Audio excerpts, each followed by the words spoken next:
Kaya mas mabilis talaga ang result ng ating binder. Kasi ngayong araw dalawa yung nabuo nating restore. Ayan nabuo na kaagad yung kanyang front. Front. Yan. Okay, andin yung isa pa. May isa pa dito sa may sapa banda. Ayan yan yung mga pinalitan. Yung bubong niyan, dumi lang yan. Ayan yan. Malinis na ang lamesa. Pwede nang lagyan ng Alfonso. At Emperador. Okay, ayan na siya. Ito pa yung isa niyang na-restore. Kasi gusto niya talagang walang issue. Ayan, walang issue talaga yan, ha? Pati mga bakal niyan na hindi na karapat dapat talaga pinalitan talaga niya.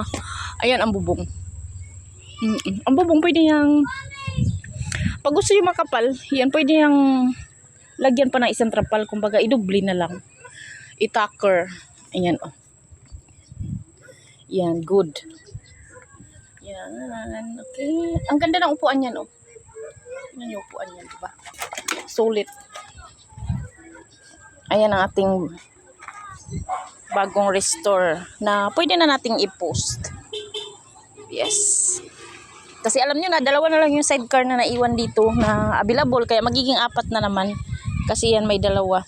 Para maraming pagpipilian yung ating mga buyer. Pag halimbawa, sumugod na sila dito. Yes.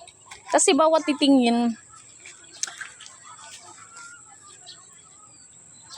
maghahanap talaga ng yan yung kaya sa budget, kung anong gusto nila, yung medyo mataas, medyo mababa, medyo kalagitnaan, ayan, mayroon tayo.